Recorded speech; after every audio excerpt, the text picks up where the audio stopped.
Hello दोस्तों, welcome two movie honour. आज मैं एक्सप्लेन करूंगा हाल ही में आए it welcome to dairy series के फर्स्ट एपिसोड की, जो इट मूवी की एक प्रीक्वल सीरीज होने वाली है जो तुम्हें काफी आर रेटेड फॉर्म में मिलेगी और हर हफ्ते इसका एक एपिसोड आएगा और जल्दी ही उसका एक्सप्लेनेशन तुम्हें यहाँ पर मिल जाएगा। तो एपिसोड की शुरुआत होती है डेरी से, जहाँ पर हम स्टोरी देख रहे हैं इट मूवी के 27 साल पहले, मतलब 1962 की। और अब ये एग्जैक्ट 27 साल ही क्यों है, इस चीज के बारे में तुम्हें मूवी से पता होगा ही कि ये पेनीवाइज हर 27 साल में ही अपना आतंक इस शहर पर लाता है और हर बार काफी सारे बच्चे गायब हो जाते हैं, जिसे हमने पहले की 2 मूवीज में भी देखा था। और इस सीरीज में हम पेनीवाइज की ओरिजिन को देखेंगे। तो 4 जनवरी 1962 की एक रात को हम एक बच्चे को देखते हैं जो थिएटर में एक मूवी देख रहा था जिसका नाम है मैटी, जो लगातार एक पैसिफायर चूस रहा था। और ये यहाँ पर बिना टिकट के चुपके से मूवी देख रहा है और मूवी में एक गाना भी चल रहा होता है। इस गाने की बात को याद रखना क्योंकि ये चीज बाद में कनेक्ट होगी।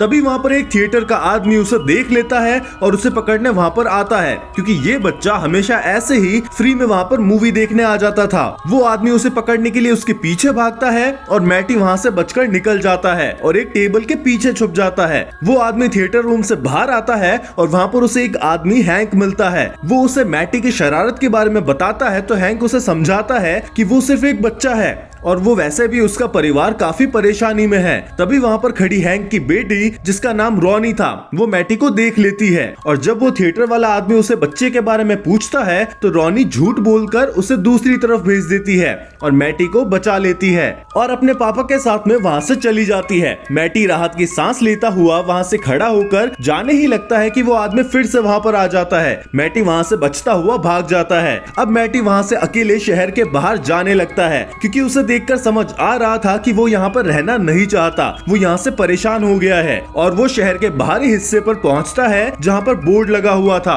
वेलकम टू डेरी का, और वहाँ से एक गाड़ी से लिफ्ट मांगता है पर वो गाड़ी नहीं रुकती। तभी एक दूसरी गाड़ी आती है और वो वहाँ पर रुकती है, जिस गाड़ी में एक हस्बैंड, उसकी प्रेग्नेंट वाइफ और उसके 2 बच्चे दिखते हैं और वो मैटी को कार में बिठा लेते हैं क्योंकि बाहर बहुत ज्यादा ठंड थी। वो पूरा परिवार पहले बहुत नॉर्मल लग रहा था पर धीरे धीरे चीजें अजीब होने लगती है, क्योंकि उनकी बच्ची एक बॉक्स खोलती है जिस पर लिवर लिखा हुआ था और उसमें लिवर के टुकड़े थे और खून था, जिसमें लड़की अपने फिंगर्स को डिप करती है और स्मेल करती है और जबरदस्ती मैटी को स्मेल करवाने की कोशिश करती है। और ये चीज देखकर बहुत ही अजीब लगता है। फिर उनका बच्चा जो है वो भी वियर्ड था, वो हर वर्ड को स्पेल करता था, जैसे कोई भी वर्ड बोला लाइक बैड तो वो बोलेगा BAD, और ये सब मैटी को काफी अजीब लगने लगता है। तभी उसे वही वेलकम टू डेरी का बोर्ड फिर से दिखता है, पर ऐसा कैसे हो सकता है, कार तो डेरी से बाहर जा रही थी। तभी मैटी परेशान होने लगता है और वो गाड़ी रोकने को बोलता है, पर कोई भी उसकी बात नहीं सुन रहा था, बल्कि सभी अजीब तरीके से हरकतें कर रहे थे और वही वर्ड्स को स्पेल कर रहे थे।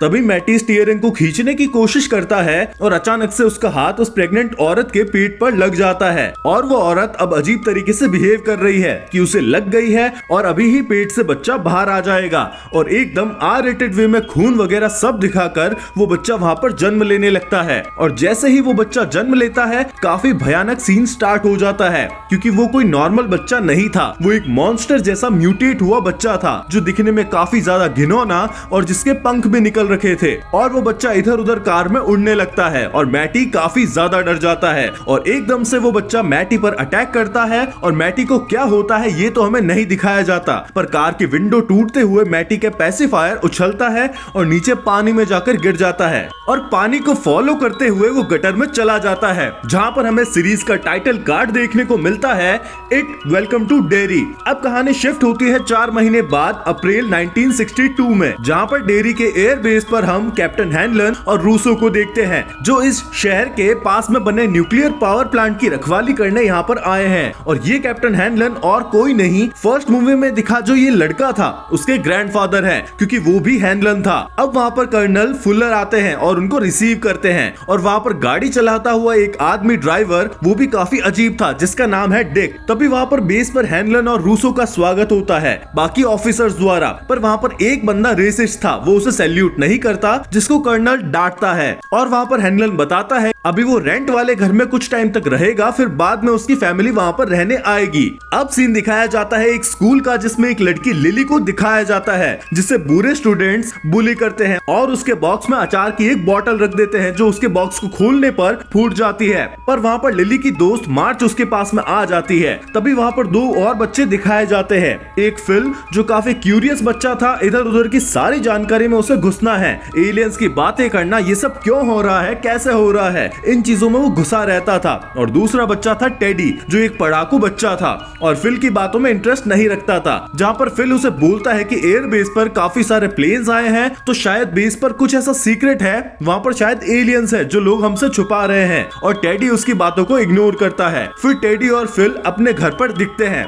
जिसमें फिल जो है ऑब्वियसली एक क्यूरियस लड़का था, तो वो खिड़की से दूसरे घर में झांक रहा होता है एक आंटी को कपड़े चेंज करते हुए। पर बिल्ली के बीच में आ जाने के कारण उसका वो मूवमेंट ही खराब हो जाता है। और टेडी अब मैटी के बारे में बात करता है कि उसे गायब हुए 4 महीने हो गए हैं, उसका पता कब चलेगा। तो फिल कहता है कि वो मर गया होगा क्योंकि उसकी बॉडी तो मिली नहीं थी और ऐसा भी हो सकता है कि वो वहां से भाग गया हो। और वो कहता है कि मैटी का कोई भी दोस्त नहीं था, उसकी मम्मी हमें चॉकलेट्स देती थी ताकि हम उसके बर्थडे पर जाएं। और ये बात सुनकर टेडी फिल पर गुस्सा करता है क्योंकि उसे ये चीज अच्छी नहीं लगती कि उन्होंने मैटी को दोस्त नहीं बनाया था। अब अगला सीन दिखाया जाता है जिसमें लिली अपने बाथरूम में थी और वो अपना ब्रेसलेट को देख रही थी और दुखी हो जाती है क्योंकि वो उसे मैटी ने दिया था। वो दोनों दोस्त थे। तब उसे न्यू ईयर की एक रात की बात याद आती है जिसमें मैटी और लिली एक सीक्रेट अड्डे पर जाते हैं। वो सीक्रेट अड्डा असल में मैटी, फिल और टेडी का था, जहाँ पर लिली को वो लेकर गया था। अब वो दोनों वहाँ पर अमेरिका वाले क्रैक्स खा रहे थे, तो उसमें लिली को एक रॉकेट मिलता है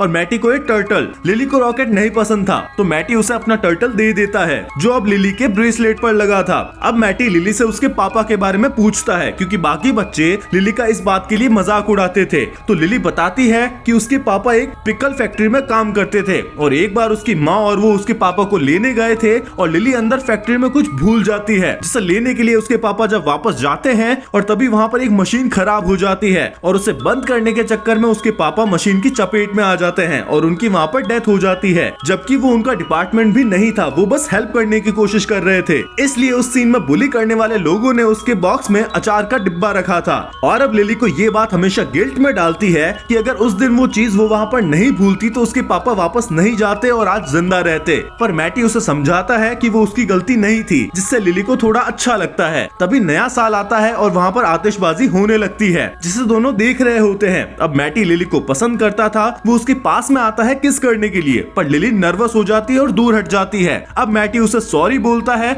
और ये सोचता है कि वो उसे पसंद नहीं करती। लिली बोलती है कि हम अच्छे दोस्त हैं क्योंकि वो नर्वस थी और मैटी वहाँ से चला जाता है। अब वापस प्रेजेंट में लिली दिखाई जाती है जो ये सब बात सोचकर दुखी हो रही थी। तभी उसकी माँ आकर उसे तैयार होने को बोलती है और कहती है कि तुम्हें अब तो अपने पापा की कब्र पर जाना होगा, क्योंकि लिली उस रिग्रेट के चलते 1 साल से अपने पापा की कब्र पर भी नहीं गई थी। अब लिली वही बाथरूम में बैठी होती है, तभी उसे बाथटब की सिंक से मैटी की आवाज आती है जो एक गाना गा रहा था। और मैंने जो बोला था कि स्टार्टिंग में गाने की बात याद रखना, तो वो यही गाना मैटी गा रहा है। पर ये चीज उस मूवी की है, ये लिली को नहीं पता था। तभी लिली बोलती है कि मैटी क्या ये तुम हो? तब अंदर से आवाज आती है कि हाँ ये मैं ही हूँ और मैं यहाँ से बाहर नहीं आ पा रहा क्योंकि मुझे वो आने नहीं देता। तभी उसी सिंक के छेद से 2 उंगलियां बाहर आती है जो खून से भीगी हुई थी और अब ये चीज बहुत ही अनयूजुअल थी। और ये बात जब लिली मार्च को बताती है तो मार्च उसे कहती है कि ऐसी बहकी बहकी बातें और किसी के सामने मत करना, नहीं तो सब हमें पागल बोलेंगे। तो लिली बोलती है कि तुम्हें मेरी टेंशन नहीं है, तुम्हें बस अपनी पड़ी है कि लोग तुम्हारे बारे में कुछ ना बोले। और लिली इस चीज से दुखी हो जाती है और वहां से चली जाती है। अब टेडी और फिल उसी सीक्रेट अड्डे पर जा रहे होते हैं, तभी उन्हें वहां पर लिली पहले से ही खड़ी मिलती है और लिली उन्हें मैटी और बाथटब के बारे में बताती है, जिसमें फिल बोलता है कि ये तो पॉसिबल ही नहीं है क्योंकि ना तो कोई 4 महीने तक गटर में जिंदा रह सकता है और ना ही ऐसे कोई पाइप से पर्टिकुलर लिली के पाइप में ही बोले ऐसी हरकत कर सकता है। अब ऑब्वियसली बंदा क्यूरियस और लॉजिकल था, इसलिए उसने लॉजिकल रिएक्शन भी दिया, जिसमें टेडी भी बोलता है कि लिली को कि मैं तुम्हारी बात पर यकीन करना चाहता हूँ क्योंकि मैं भी यही चाहता हूँ कि मैटी सही सलामत हो और मिल जाए, पर इस बात पर मैं यकीन नहीं कर सकता, ये तुम्हारा वहम हो सकता है। अब इधर हैनलन और फुलर को दिखाया जाता है जो अपनी बातें कर रहे थे कि उन्होंने ये काम क्यों चूज किया और ये काम करके वो अपने फादर को प्राउड फील करवाना चाहते हैं। और अब टेडी को दिखाया जाता है जो अपने घर में फैमिली के साथ में डिनर टेबल पर प्रेयर कर रहा है और टेडी अपने पिता से एक बात पूछता है कि क्या किसी बच्चे को गटर में 4 महीनों तक बंद रखा जा सकता है और वो वहां से जिंदा बच सकता है? तब उसके पिता बोलते हैं कि हम जूइश है, हम पर जितना अत्याचार हुआ है वैसा किसी पर भी नहीं हुआ होगा। हमारी स्किन को निकाल लिया जाता था और उससे लैंप शेड बनाए जाते थे, मतलब लैंप के ऊपर लगने वाला कपड़ा। अब ये चीज उसके पापा इसलिए बोल रहे थे क्योंकि उन्होंने सोचा कि टेडी कोई कॉमिक में हुई चीज को लेकर ऐसे सवाल पूछ रहा है, और उसके पापा टेडी के पास में पड़ी कॉमिक उठाते हैं और बोलते हैं कि इन सबको पढ़ना छोड़ दो, और गुस्से से कॉमिक को ही फेंक देते हैं। जो तुम ध्यान से देखो तो ये डीसी की कॉमिक्स है, फ्लैश की, जिसका नाम पहले डिटेक्टिव कॉमिक्स था। और टेडी अब रूम में आता है जहाँ पर वो एक और बैटमैन की कॉमिक पढ़ रहा होता है। तभी उसके रूम की लाइट्स थोड़ी थोड़ी देर से बंद होने लगती है। ऐसा 3-4 बार होता है और फिर से वो लाइट बंद हो जाती है।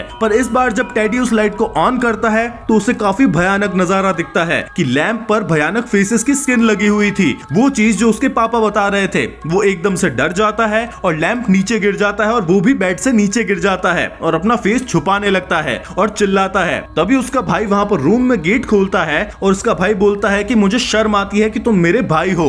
अब टेडी ये चीज लिली और फिल को बताता है तो फिल कहता है मतलब अगली बारी अब मेरी है, और फिल को टेडी की बात पर भरोसा हो जाता है क्योंकि वो उसे जानता था। और ऐसी भयानक डरने वाली सिचुएशन में टेडी हमेशा उल्टी करता है जो वो अभी भी कर रहा था। फिर अब वो तीनों सोचते हैं कि ये बात किसी को नहीं बता सकते क्योंकि कोई भी यकीन नहीं करेगा, तो वो सब खुद इस चीज को पता लगाने के लिए सोचते हैं और लाइब्रेरी जाते हैं जहाँ पर फिल की बहन सूजी भी आ जाती है। अब वो वहाँ पर पुराने न्यूज़पेपर्स की हेडलाइंस पढ़ रहे होते हैं और मैटी की खबर देखते हैं जिसमें लिखा होता है कि शक मैटी के पिता पर है, उन्होंने मैटी को शायद मारा होगा, पर ऐसा कुछ कहा नहीं जा सकता। और सबसे लास्ट मैटी को देखने वाली एक लड़की थी और ये लड़की उस रॉबिन की ही बात हो रही है जिसे हमने स्टार्टिंग में देखा था। तो अब चारों वहाँ पर जाते हैं पर रॉबिन पहले से ही इस चीज से गुस्सा हो जाती है क्योंकि इस खबर के कारण उसे पुलिस वालों ने बहुत बार पूछताछ करी है और उसके पापा को भी शक की नजरों से देखा गया है, तो वो उनसे बिना बात किए जाने लगती है। तभी बड़बोला फिल उस गाने का जिक्र करता है और रॉबिन के दिमाग में घंटी बजती है कि तुम किस गाने की बात कर रहे हो, क्योंकि उसे भी थिएटर के बेसमेंट में बच्चों के रोने और गाने की आवाज सुनाई दे चुकी है।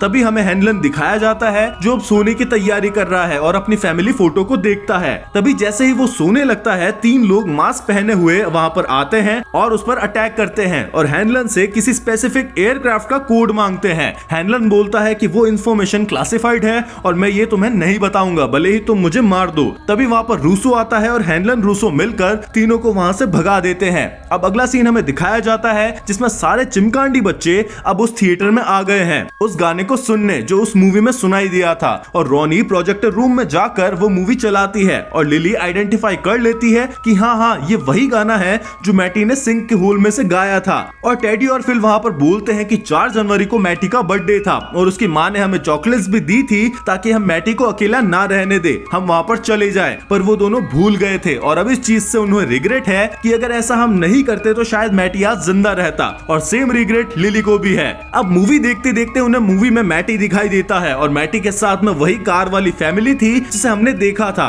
अब मैटी उन चारों से बात करने लगता है जिसके हाथ में एक बच्चा भी था, और मैटी अब उन चारों को बोलता है कि ये सब तुम लोगों की गलती है जिसकी वजह से आज मेरी ये हालत है, और वो अजीब सी स्माइल करने लगता है और देखते ही देखते उसके हाथ से वो बच्चा थिएटर स्क्रीन फाड़ कर बाहर गिर जाता है। और अब वो वही बच्चा था जो मॉन्स्टर बच्चा हमने कार में देखा था। अब वो उन पर अटैक कर देता है और देखते ही देखते फिल और टेडी को हवा में उड़ाकर उनको चीर फाड़ देता है और मार देता है। और ये सब चीज रॉनी प्रोजेक्टर रूम से देख रही थी, वो भी काफी ज्यादा डर जाती है। अब लिली डर के कारण चेयर के नीचे छुप जाती है जहाँ पर उसे सूजी भी दिखती है। वो उसे बचाने के लिए उसका हाथ पकड़ती है, तभी वो मॉन्स्टर बच्चा उस पर भी हमला कर देता है और लिली खून से लथपथ हो जाती है। इधर रॉनी प्रोजेक्टर रूम में कैद थी, पर वो कैसे भी करके वहाँ से बाहर निकलती है और लिली को लेकर थिएटर से बाहर जाती है और वो उससे पूछती है कि बाकी लोग कहाँ हैं, क्या हुआ है उन्हें। लिली बोलती है कि उस मॉन्स्टर ने सभी को मार दिया, और जैसे ही वो ये बोलकर अपने हाथ को नोटिस करती है तो उसके हाथ में सूजी का कटा हुआ हाथ रह गया था, और ये देखकर उसका दिमाग खराब हो जाता है और डर के मारे वो भयानक तरीके से चिल्लाने लगती है। और ये एपिसोड यहाँ पर एंड हो जाता है। इसका एपिसोड 2 जल्दी ही आएगा और आते ही इसकी एक्सप्लेनेशन वीडियो तुम्हें जल्दी ही इस चैनल पर मिल जाएगी। वीडियो पसंद आए तो लाइक करो, अपने हॉरर लवर फ्रेंड को शेयर करो और सब्सक्राइब करो और नोटिफिकेशन ऑन कर लो ताकि अगला एपिसोड आते ही तुम्हें पता चल जाए। मिलते हैं अगले वीडियो में, बाय।